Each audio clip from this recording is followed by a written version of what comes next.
লেখিকা রিক্তা ইসলাম মায়া। অনুপর্ব ১। এই যে শুনছেন, কে আপনি? কি হয়েছে আপনার? এমন করছেন কেন? এই যে অর্ধ জ্ঞান হারানোর অবস্থায় রক্তাক্ত ছেলেটির সম্মুখে বসে পড়ল মায়া। নির্জন রাস্তায় মানুষের চিহ্নমাত্র নেই, অথচ এমন নির্জন রাস্তায় কপাল ফাটিয়ে রক্তাক্ত অবস্থায় পড়ে আছে যুবকটি। উদ্বিগ্নতায় মায়া অচেনা লোকটির সাহায্য করতে চাইল, তাই হাঁটু গেড়ে লোকটির সম্মুখে বসে আলতো হাতে লোকটির গাল নাড়িয়ে সজ্ঞানে আনার চেষ্টা করে পুনরায় একই ভঙ্গিতে ডাকল মায়া। এই যে শুনছেন, এই যে।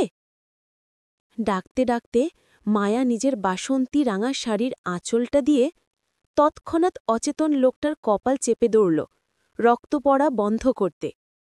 অস্থির মায়া আবারও ডেকে বলল, এই যে, আমাকে শুনতে পারছেন? কে আপনি? এখানে এইভাবে পড়ে আছেন কেন? আপনি কি একা? আপনার সাথে আর কেউ নেই? এই যে শুনছেন? মায়া অনবরত ডাকে অর্ধবেহুশ লোকটি নিভে যাওয়া দুর্বল চোখে তাকাতে চাইল। চোখ পড়ল মাথায় লাল হিজাবধারী ঝাপসা একটা নীল মুখ।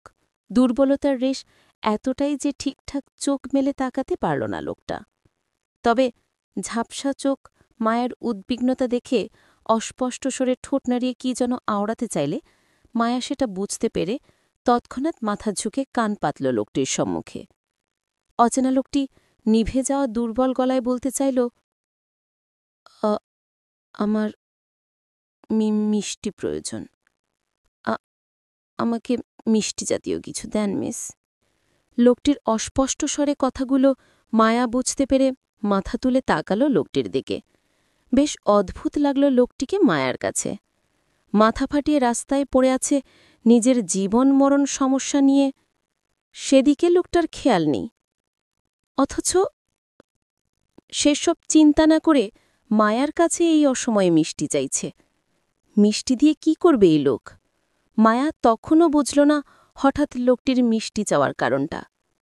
তাই শাড়ির আঁচলে লোকটির কপাল চেপে রেখে আগের নাই বলল মায়া, মিষ্টি? মিষ্টি দিয়ে কি করবেন আপনি? আপনার কপালের যা অবস্থা, আপনাকে দ্রুত ডাক্তারের কাছে না নিলে আপনি আরও অসুস্থ হয়ে যেতে পারেন ভাইয়া। আপনাকে সাহায্য করতে মাইকে বলতে না দিয়ে লোকটি ফের হাঁপিয়ে উঠে দুর্বল গলায় বলল, আমার প্রেশার ফল করেছে মিস, সুগার প্রয়োজন, মিষ্টি ব্যবস্থা করুন কুইক। মায়া চমকে উঠল লোকটির কথায়। সুগার সমস্যা মায়ের বাবারও হয় মাঝে মধ্যে, তখন হাতের কাছে মিষ্টি প্রয়োজন হয়। মায়া দ্রুত নিজের কাঁধের ফোটো পার্সটা ঘেটে একটা কিটক্যাট চকলেট হাতে নিল। চকলেটের উপরের কাগজটা ছাড়িয়ে দ্রুত এক টুকরো চকলেট লোকটার মুখে তুলে দিল। আজ মায়ার ১৬তম জন্মদিন ছিল। বড় ভাই আরিফের সাথে জন্মদিন উপলক্ষে ঢাকায় এসেছিল ঘুরতে। বেশ ফুরফুরে সারাটা দিন কাটালো আনন্দ করে। সাথে অবশ্য চাচাতো বোন জুইও ছিল। এই যে অচেনা লোকটাকে মায়া নিজের চকলেট খাওয়াচ্ছে, সেটাও জন্মদিনের উপহার পাওয়া চকলেট ছিল মায়ার। আরিফ দিয়েছিল মায়াকে আজ। এতক্ষণ যাবৎ মায়া আরিফের সাথেই ছিল। দিন গিয়ে সন্ধ্যা হওয়ার দারুণ সবাই পুনরায় ব্রাহ্মণবাড়িয়ার উদ্দেশ্যে ফিরে যাচ্ছিল বাসায়। কিন্তু পথিমধ্যে হঠাৎ আরিফের বাইক চলতে চলতে থেমে যায়। তারপর আরিফ গাড়ি চেক করতে গিয়ে বুঝল গাড়ির তেল ফুরিয়ে গেছে, সাথে গাড়ির টায়ার পাঞ্চার। এজন্য মূলত আরিফ বিপাকে পড়ে আর ব্রাহ্মণবাড়িয়ার উদ্দেশ্যে যেতে চাইল না, বরং ঢাকার পার্শ্ববর্তী এলাকায় ঠেকে গেল এবং আশেপাশে খোঁজ করে একটা হোটেলের ২টো রুমও বুকিং করল। একটা নিজের জন্য, অন্যটা জুই আর মায়ার জন্য। হোটেল থেকে খাওয়া দাওয়া করে বেশ রাতে বোনদের নিয়ে পার্শ্ববর্তী মার্কেটে বের হয়েছিল আরিফ, অল্প স্বল্প কেনাকাটা করতে। কিন্তু মায়া কিভাবে যেন তাদের হতে ছুটে যায় এবং এই অচেনা লোকটির খপ্পরে পড়ে যায় সাহায্য করতে। তারপর থেকে মায়া আর বলতে পারছে না সে কোথায় আছে, আর এই অচেনা লোকটিই বা কে। মায়া লোকটিকে পরপর বেশ অর্ধেকটা চকলেট খাওয়ানোর পর লোকটা খানিকটা স্বস্তির হয়। বড় বড় নিঃশ্বাস ফেলে মায়ার কোল ঘেঁষে শরীর ছেড়ে দেয় দুর্বলতায়। মায়া চমকালো, ভরকালো, হতবিহ্বল হয়ে গেল লোকটির হঠাৎ কাণ্ডে। জড়তায় সিটিয়ে শিরশির করে উঠল শরীর মন। কম্পনের দেখা মিলল ওর ছোট শরীরে। মায়া কাঁপা কাঁপা হতে ফের লোকটির মাথায় শাড়ির আঁচলটা ভালো করে চেপে ধরে বলল, এই যে শুনছেন ভাইয়া, আপনার ফোনটা দিন না। আপনার আর আমার বাড়িতে ফোন করে জানিয়ে দেয় যে আমরা বিপদে পড়েছি রাস্তায়। আমাদের যেন তারা জলদি জলদি এসে এখান থেকে নিয়ে যায়। বাহিরের আবহাওয়া ভালো নেই। দেখুন না কিরূপ ঝড়ঝাপটার বাতাস বইছে আশেপাশে। হয়তো যে কোনো সময় তুফান আসতে পারে। তাই দ্রুত আপনার ফোনটা আমায় দিন না প্লিজ, বাসায় কল করব। লোকটির কান অবধি পৌঁছাল না মায়ার কথাগুলো। দুর্বলতায় চোখ বন্ধ করে পড়ে আছে মায়ার কোলে। মায়া নিজের অবস্থানের কথা চিন্তা করে ঠোঁট ভেঙে উঠে কান্নায়। আচ্ছা মতন ফেসে গেছে সে। না নিজের একটা ফোন আছে, আর না লোকটা কিছু বলছে। এদিকে রাতটা অনেক বেশি হয়ে গেল। তার উপর আবার আকাশের অবস্থাটা বেশ খারাপ। যে কোনো সময় আকাশ ফেটে বৃষ্টি নামল বলে। আবহাওয়া বেশ ভালো নয়। প্রবল বাতাসে ফুটপাতের ধুলো পর্যন্ত গোল গোল ঘুরছে। এমন তো অবস্থায় মায়া চোখে মুখে অন্ধকার দেখছে অচেনা লোকটিকে নিয়ে এই মাঝ রাস্তায়। মায়া প্রবল কান্না পেল অসহায়ত্বে। সে নিজেও এই শহরের রাস্তাঘাট চেনে না। বর্তমানে যে জায়গায় মায়া বসে আছে সে জায়গাটার নামটাও জানা নেই ওর। মায়া কিভাবে কি করবে বুঝতে পারছে না আপাতত। শূন্য মস্তিষ্কে অসহায়ত্ব প্রকাশ করে ঠোঁট ভেঙে এবার কেঁদেই ফেলল। তারপরও অচেনা লোকটিকে একা ছেড়ে গেল না। মায়া চলে যেতে চাইলেও সেই রাস্তা বন্ধ, কারণ এখানের কোনো কিছুই মায়ার পরিচিত নয়। দেখা গেল এই লোকটাকে রাস্তায় ফেলে সে চলে গেল, কিন্তু কিছু দূর যেতেই আরও বড় কোনো বিপদের সম্মুখীন হয়ে গেল। তখন মায়া কি করবে? ভয়ার্ত মায়া মুখে তুলে আশপাশ পর্যবেক্ষণ করল। আপাতত আশেপাশে কোনো মানুষের চিহ্ন পর্যন্ত দেখা যাচ্ছে না যে কারো কাছ থেকে সাহায্য চাইবে ও। অসহায় মায়া লোকটির কাঁধ চেপে কোনোমতে ধরে বসাতে চাইলে দুর্বলতায় লোকটি ফের নেতিয়ে পড়ল মায়ার কাঁধের উপর কপাল ঠেকিয়ে। অদ্ভুত শিহরণে মায়ার কিশোরবোন কেঁপে উঠল। কাপা কাপা হাতে মায়া লোকটির দুবাহু ধরে বলল, এই যে ভাইয়া, আমাকে শুনতে পারছেন? আপনার ফোনটা কোথায় বলুন না প্লিজ। তৎক্ষণাৎ শোনা গেল লোকটার মৃদু স্বরের ধ্বনি।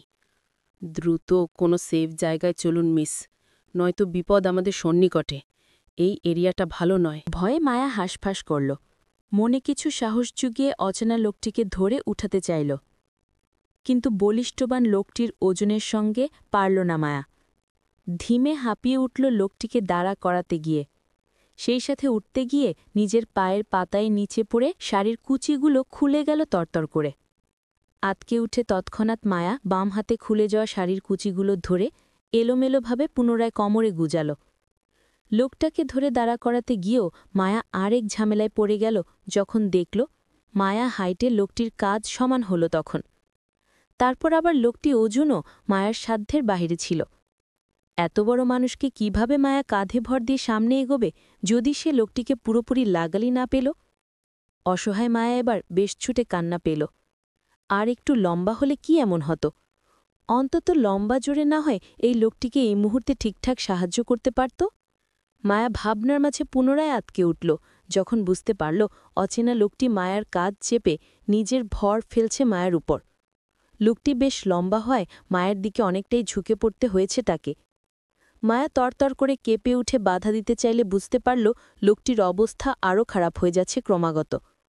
লোকটা নিজের দুর্বলতায় ঠিকঠাক দাঁড়াতে পারছে না বলে মায়ের উপর ওজন ছেড়ে দিচ্ছে ধীরে ধীরে। তাই এখন যদি মায়া দ্রুত এই ঝড়ঝাপটা মাঝে লোকটিকে নিয়ে সেফলি কোনো জায়গায় না যায় তাহলে আরও বিপদে পড়বে তারা দুজন। অচেনা লোকটি যে কোনো সময় জ্ঞান হারাতে পারে বলে মনে করছে মায়া, তাই নিজের কাঁধের উপর লোকটির হাত চেপে ধরে সামনে এগোল সে। লোকটার হাইট আর ওয়েট সামলাতে গিয়ে মায়া বারবার খেই হারিয়ে হোঁচট খেয়ে পড়তে গিয়েও নিজের ব্যালেন্স সামলিয়ে সামনে এগোয়। বেশ অনেকটা পথ এলোমেলো হাঁটা পর দেখা মিলল এক অর্ধবয়স্ক লোকের সাথে। দ্রুতপদে হাঁটছেন তিনি, কিন্তু ভাগ্যক্রমে দেখা মিলল মায়াদের সাথে। মায়া বেশ আকতি মিনতি করে সাহায্য চাইল, নিজের আর অচেনা লোকটির জন্য। বয়স্ক লোকটি প্রথমে অচেনা যুবক যুবতীকে সাহায্য করতে মন বাঁধলেও মুখে কিছু বলল না মানবতার খাতিরে, বরং নিশ্চুপে এগিয়ে আসলো মায়াদের সাহায্য করতে। মায়ের কাঁধ থেকে অচেতন যুবকটিকে নিজের কাঁধে তুলে নিয়ে এগোল নিজের বাড়ির পর্যন্ত। মায়া তাদের পিছন পিছন গেল, কিন্তু বিপত্তিবাজ্র অর্ধবয়স্ক লোকটির বয়স্ক বৃদ্ধা বাবাকে নিয়ে। তিনি মায়ার আর রক্তাক্ত লোকটির অবস্থা দেখে বেঁকে বসল, সাহায্য করতে দ্বিমত জানাল। উনার ধারণা মায়া আর অচেনা লোকটি প্রেম যুগল, এবং তারা পরিবারের চাপে পালিয়ে এসে হোটেল রুমে আশ্রয় নিয়ে আকাম করতে গিয়ে দুজন পুলিশের কাছে ধরা খেয়েছে। এরপর ছেলেটি পুলিশের হাতে মার খেয়ে দুজন আবারও পালিয়েছে এবং ওনার বাড়িতে এই মুহূর্তে আশ্রয় নিতে চাচ্ছে ওনার ছেলের মাধ্যমে। এমনটা ওনার চিন্তাভাবনা এটে ইতিমধ্যে চিন্তাভাবনা অনুযায়ী মায়াকে একছোট কথাও শুনিয়ে ফেলেছে এইসব বিশ্লেষণ করে।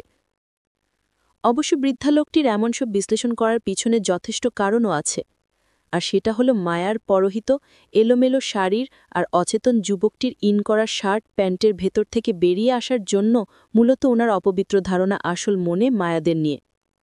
বৃদ্ধা লোকটার কথায় মায়া কান্না করতে করতে নিজের দিকে তাকায়। অচেনা লোকটিকে নিয়ে টানাটানি করাতে মায়ার গায়ের শাড়িটা অগোছালোর সাথে সাথে রক্তের লাল দাগে ছড়িয়ে আছে সমস্ত শাড়ির জায়গায় জায়গায়।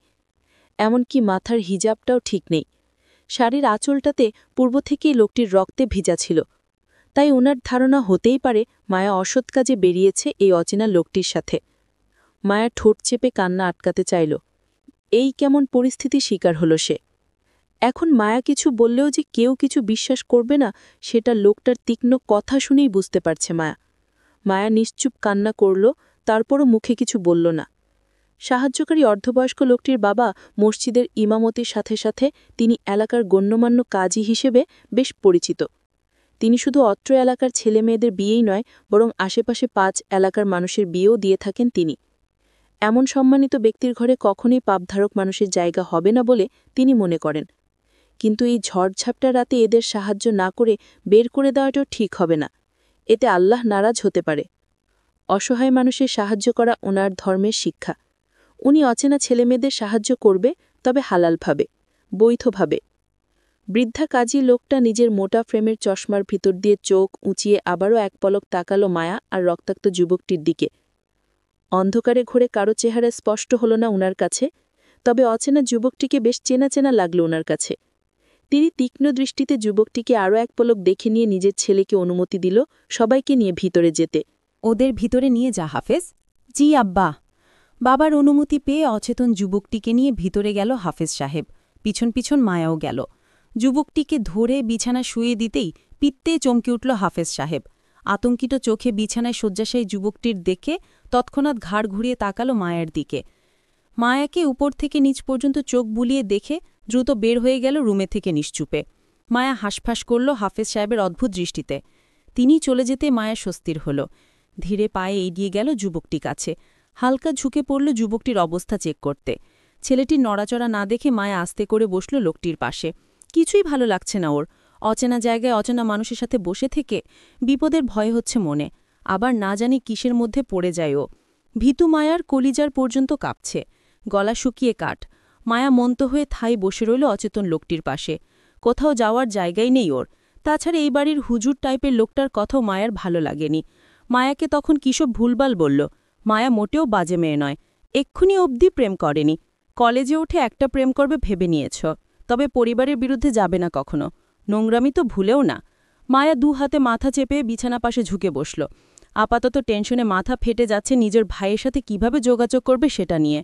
মায়ার ভয়, ডর, টেনশন, আতঙ্ক সবকিছু বাড়িয়ে দিয়ে হাজির হল কাজী মোল্লা ও তার ছেলে হাফেজ সাহেব।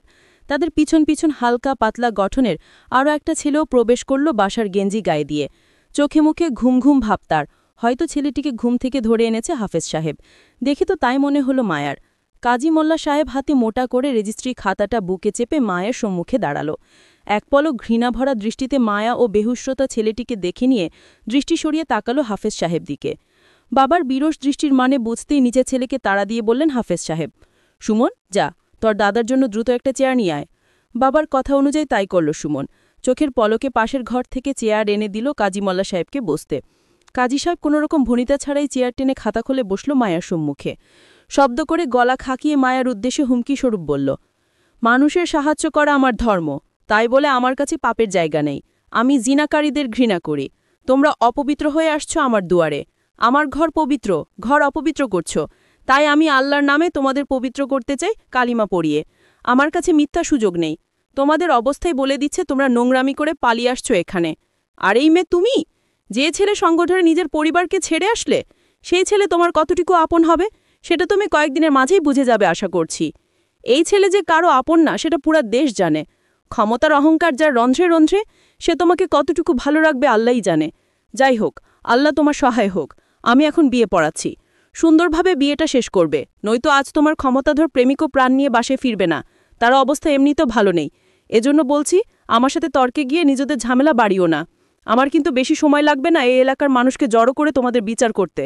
আমার তোমাদের নিয়ে মাথা ব্যথা নেই। আমার সমস্যা হলো পাপ করা নিয়ে। আমি আবার সহজে পাপ কাজ মানতে পারি না। তাই বলছি, আমি যা বলবো তাই চুপচাপ মেনে বিয়েটা করে নিবে, বুঝেছ মেয়ে? চশমার ফাঁকে চোখ উঁচিয়ে তাকালো মায়ার দিকে কাজী সাহেব। মনোভাব অন্তত শক্ত ওনার, বিরক্তির সাথে সাথে রুষ্টও তিনি। যদি মায়া ওনার কথা না শুনে, তাহলে যে কোনো সময় শক্ত কিছু ঘটিয়ে ফেলতেও দ্বিধা করবেন না তিনি। তারপরেও পাপটা মেনে নিবে না সহজে। মায়া হতভম্ব হয়ে তাকিয়ে রইল বৃদ্ধ কাজীর দিকে। কোথায় থেকে কোথায় চলে গেল এই লোক? মায়া কখন কিসের পাপ করল? উপকার করা কি পাপ, নাকি কারো উপকার করা তোর নেকির কাজ? তাহলে মায়া পাপী হল কিভাবে? ভীতু মায়া আরও সিটিয়ে গেল ভয়ে।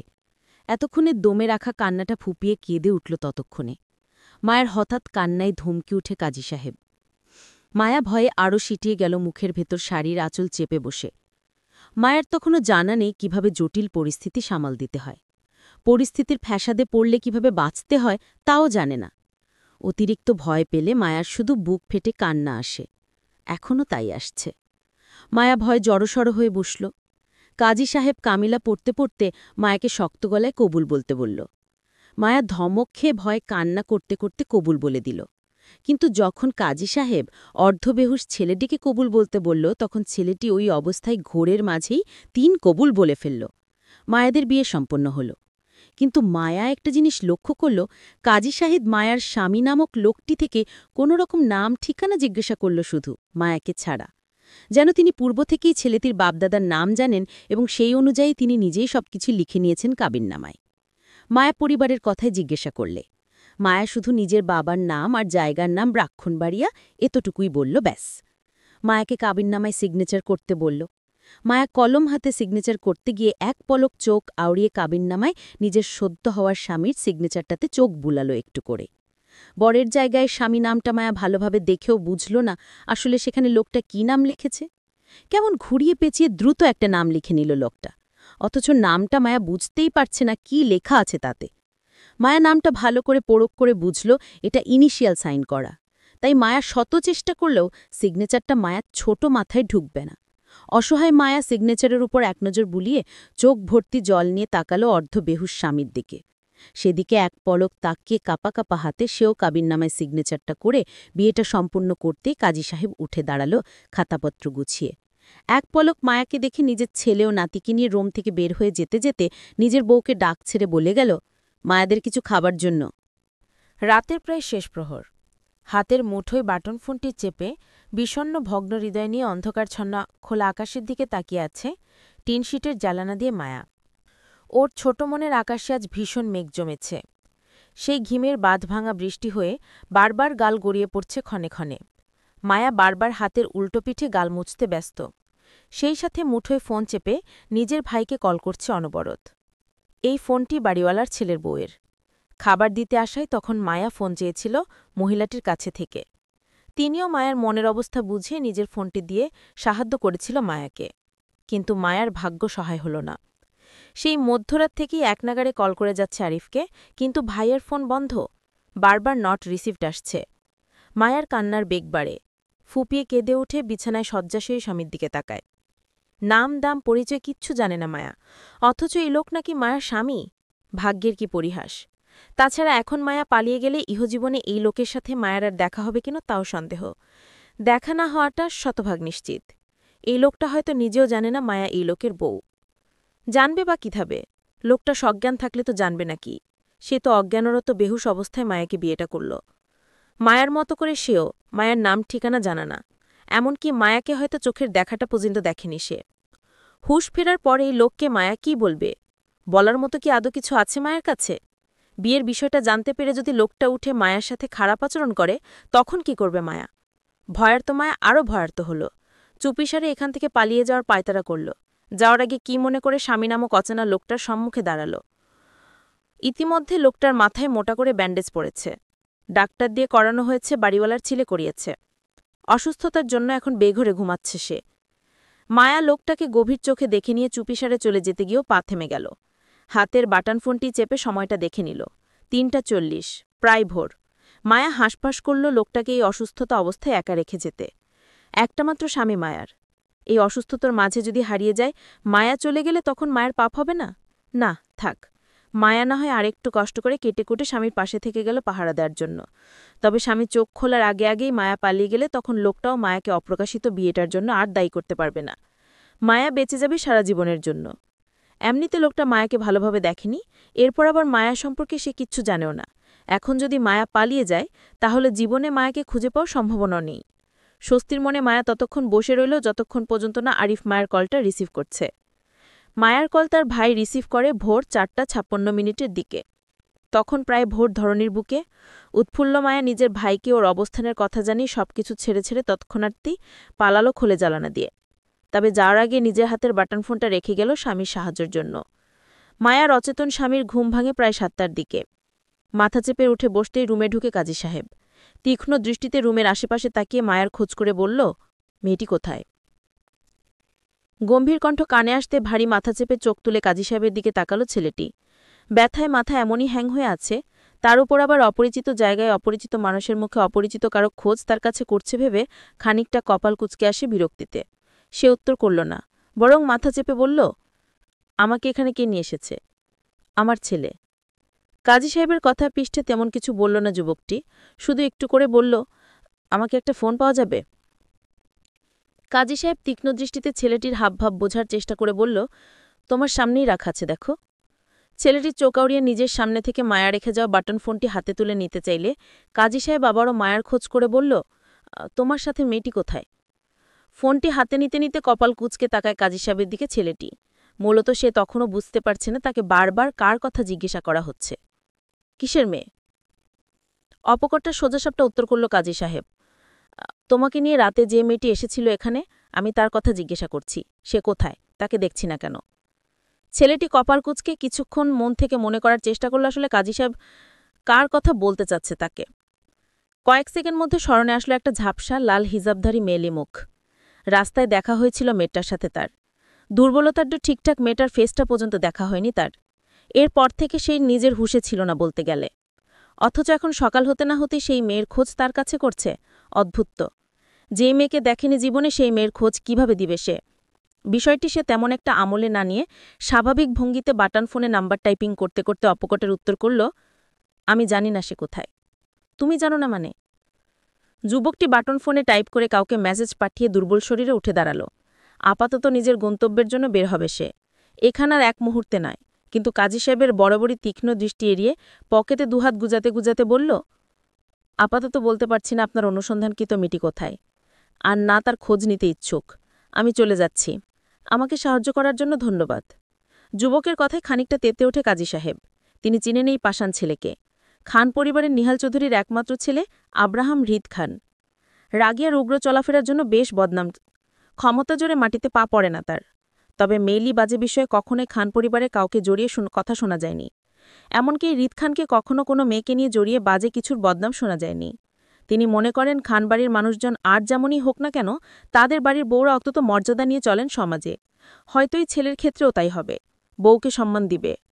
কিন্তু এই ছেলে সকাল হতে না হতে রাতে বিয়ে পড়া বউকে অস্বীকার করছে। কাজী সাহেব অন্তত রুষ্ট গলায় হৃদের উদ্দেশ্য বলল, মেয়েটি তোমার বউ। স্বামী হয়ে তার খোঁজ রাখা তোমার দায়িত্ব। তাছাড়া মেয়েটা বেশ ছোট, দুনিয়া সম্পর্কে তার ধারণা নাই থাকতে পারে। এজন্য বলছি, স্বামী হয়ে তার খেয়াল রাখা তোমার উচিত। কপাল কুঁচকে কাজী সাহেবের দিকে তাকিয়ে থাকল হৃদ। একটা অচেনা মেয়ে তার বউ হয় কিভাবে? হৃদ ভাবল হয়তো হৃদের সাথে মেয়েটি দেখে হয়তো কাজী সাহেব উল্টো ভেবে নিয়েছে যে মেয়েটি তার বউ হতে পারে। হৃদ কাজী সাহেবের ভুল ধারণা ভাঙতে চেষ্টা করল না। এত বেশি কথা সে কারো সাথে বলার প্রয়োজন মনে করে না। তার এখানে কোনো কাজ নেই বিধায় তার চলে যাওয়া উচিত মনে করে কাজী সাহেবকে পাশ কাটিয়ে চলে যেতে চাইলে তৎক্ষণাৎ কাজী সাহেব হৃদকে আটকে পকেট থেকে দুজনের কাবিননামার একটা কাগজ হৃদের হাতে ধরিয়ে দিয়ে তিনিও নিশ্চুপে রুম ত্যাগ করল। হৃদ কপাল কুঁচকে হাতের কাগজটির দিকে তাকাতে এক আকাশ সমান বিস্মিত পড়ে গেল যখন দেখল বরের জায়গায় তার নিজস্ব সিগনেচার করা। হৃদ খানিকটা চমকানোর সাথে সাথে বিরক্তিবোধ করল এমন হুটহাট অপ্রকাশিত বিয়ের জন্য। হাতের কাবিননামাটিতে তীক্ষ্ণ দৃষ্টিতে চোখ বুলিয়ে বইয়ের নামটা দেখে নিল এক পলক। সেখানে আনাড়ি হাতে এলো তো ভেভাবে লেখা, রিক্তা ইসলাম মায়া। হৃদ বুঝতে পারল তার অচেনা বইয়ের নাম রিক্তা ইসলাম মায়া। নামটা সে ততক্ষণে মনে মনে বেশ কয়েকবার আউড়িয়ে স্মরণে গেঁথে নিল। তবে বইয়ের আনাড়ি হাতে লেখা দেখে হৃদের কপালের কুঞ্জি ভাঁজ আরও গাঢ় হয়। তাকে কোনো নাবালিকা প্রাইমারি বাচ্চার সাথে বিয়ে দিয়ে দেয়নি তো তারা। Good news. সদ্যবিবাহ বউ সম্পর্কে কৌতূহল জাগতে গিয়েও আকর্ষণ হারিয়ে ফেলল হৃদ। আবেগী হয়ে গা ভাসাবার মানুষ সে নয়, তাই বউ সম্পর্কে জানার আর আগ্রহ রইল না। হাতের কাবিননামাটা বেখালিভাবে সেখানেই ফেলে দিল হৃদ। সাথে নেওয়ার প্রয়োজন বোধ করল না। আর না মায়ার খোঁজ করতে চাইল। উদাসীন হৃদ কর্মক্ষেত্রে গিয়ে নিজের বিয়েটাকে ভুলে গেল। বিয়ের মতন পবিত্র সম্পর্কটা ভুলে দুজন সামনে এগোতে চাইল। হলো তাই। দুজনের কারো মাঝে তাদের বিয়েটা নিয়ে মাতামাতির দেখা গেল না। এমনকি সেদিনের পর আজ পর্যন্ত কেউই অপ্রকাশিত বিয়েটা নিয়ে কারো সামনে মুখ পর্যন্ত খোলেনি। হৃদ কারো কাছে বলার প্রয়োজন মনে করেনি, আর মায়া পরিবারের ভয়ে কাউকে কিছু বলছে না। ভাগ্যের ফেরে মানুষ দুটি পুনরায় সামনে দাঁড়াবে কিবে তাও জানা নেই।